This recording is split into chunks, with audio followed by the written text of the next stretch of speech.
Bonjour et bienvenue à tous sur cette chaîne. Si vous êtes passionné par la gestion de projet, que vous préparez la certification PMP ou que vous voulez simplement mieux comprendre comment piloter un projet avec succès, vous êtes au bon endroit. Ici, on parle de concepts essentiels, de méthodes éprouvées et de conseils pratiques pour réussir vos projets et optimiser votre organisation. Alors, si ce n'est pas encore fait, abonnez-vous et activez la cloche pour ne rien rater. Aujourd'hui, on va voir ensemble les 10 domaines de connaissances PMP qui sont indispensables pour maîtriser la gestion de projet. De l'intégration au risque, en passant par la gestion du budget et des délais, vous aurez à la fin de cette vidéo une vision claire des compétences clés à maîtriser pour devenir un chef de projet efficace. Prêt? C'est parti! 1. Gestion de l'intégration du projet. La gestion de l'intégration du projet consiste à coordonner tous les éléments du projet pour assurer un bon déroulement. Elle commence par la création de la charte du projet, un document clé qui officialise son lancement.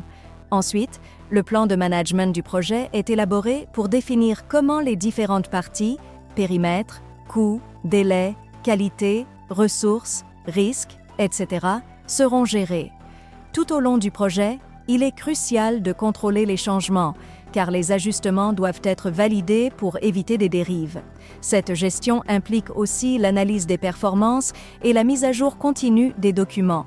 Enfin, la clôture du projet permet de documenter les leçons apprises et d'archiver les livrables. L'objectif principal est d'assurer une cohérence globale et de garantir que toutes les parties prenantes travaillent dans la même direction. 2. Gestion du périmètre du projet. Ce domaine définit ce qui est inclus et exclu du projet pour éviter le phénomène de scope creep, extension incontrôlée du périmètre. La première étape consiste à collecter les exigences des parties prenantes pour comprendre leurs attentes.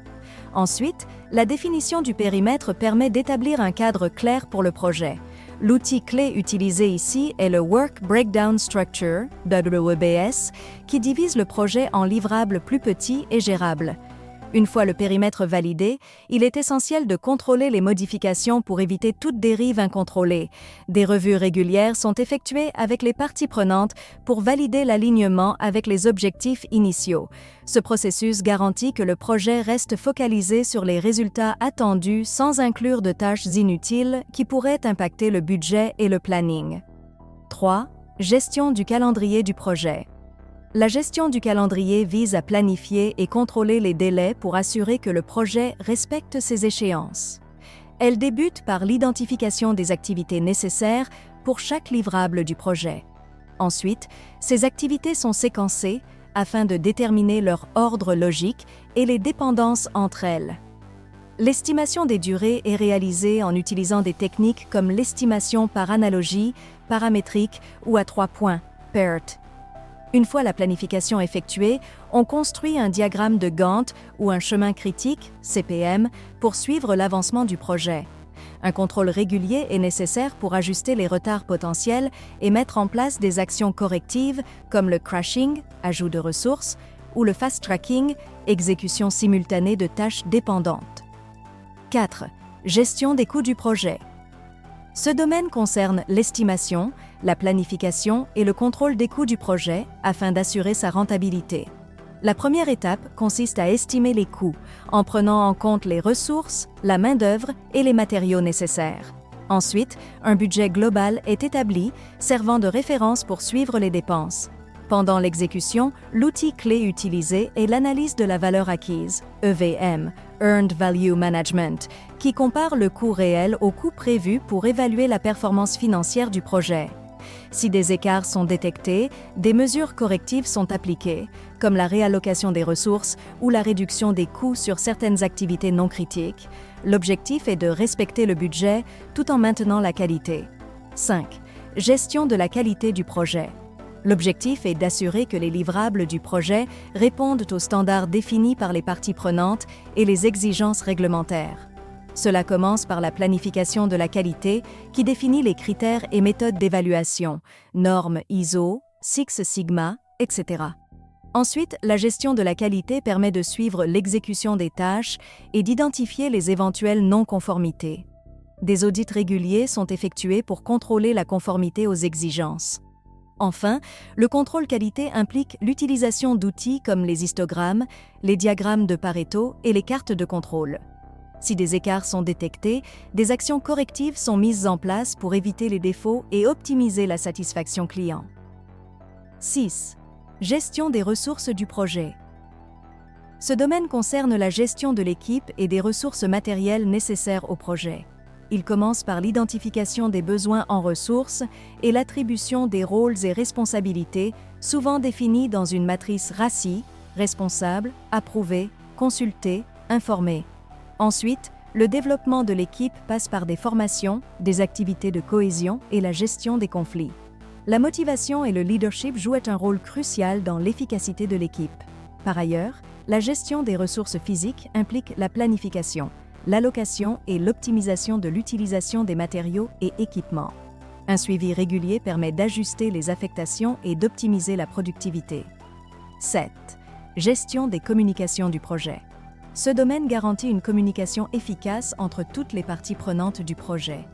Un plan de communication est élaboré pour définir qui communique quoi, à qui, quand et comment, réunions, emails, rapports, etc.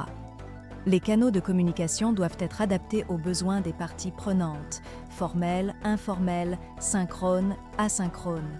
Une attention particulière est portée à la gestion des attentes et à la résolution rapide des malentendus.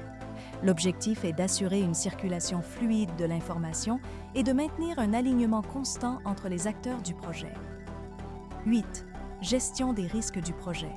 Cette gestion consiste à identifier, analyser et anticiper les risques pouvant impacter le projet.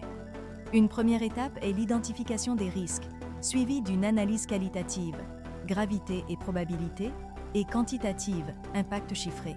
Ensuite, des stratégies de réponse sont mises en place. Éviter, atténuer, transférer ou accepter le risque. Un registre des risques est utilisé pour suivre leur évolution et identifier les mesures à prendre. Des audits de risque sont réalisés régulièrement pour ajuster les plans de mitigation. L'objectif est de réduire l'incertitude et garantir la continuité du projet. 9. Gestion des approvisionnements du projet. Elle concerne l'achat de services ou matériaux nécessaires à la réalisation du projet. La première étape consiste à identifier les besoins d'externalisation et à choisir le type de contrat approprié, forfait, coût majoré, TNM. Ensuite, le processus de sélection des fournisseurs inclut la rédaction d'un cahier des charges, l'appel d'offres et la négociation des contrats. Une fois le fournisseur sélectionné, un suivi rigoureux est effectué pour s'assurer du respect des délais et de la qualité des livrables. Ce domaine assure une gestion efficace des achats et des relations contractuelles. 10. Gestion des parties prenantes du projet. Ce domaine est essentiel pour garantir l'adhésion et la satisfaction des parties prenantes. Il commence par l'identification et l'analyse des parties prenantes pour comprendre leurs attentes et leur niveau d'influence sur le projet. Ensuite, un plan d'engagement est mis en place pour les informer et les impliquer efficacement. Une communication proactive est essentielle pour gérer les conflits et maintenir un climat collaboratif. L'objectif est d'anticiper les besoins des parties prenantes et de s'assurer qu'ils sont bien pris en compte tout au long du projet. Et voilà, maintenant vous avez une vision claire des 10 domaines de connaissances essentiels du PMP. Que ce soit l'intégration, le périmètre, les délais, les coûts, la qualité, les ressources, la communication, les risques, les approvisionnements ou les parties prenantes, chaque aspect joue un rôle clé dans la réussite d'un projet. Retenez bien ceci, un projet bien géré, c'est un projet où tout est anticipé, structuré et optimisé. Et si vous préparez la certification PMP, ces domaines seront au cœur de votre examen. Si cette vidéo vous a été utile, laissez un like, partagez-la avec vos collègues ou amis en gestion de projet et abonnez-vous pour ne rien rater. Activez aussi la cloche de notification pour être informé des prochaines vidéos. Et vous, quel domaine de connaissances trouvez-vous le plus important dans un projet? Dites-le moi en commentaire, je serai ravie d'en discuter avec vous. Merci d'avoir regardé cette vidéo, à très bientôt pour un nouveau contenu sur la gestion de projet.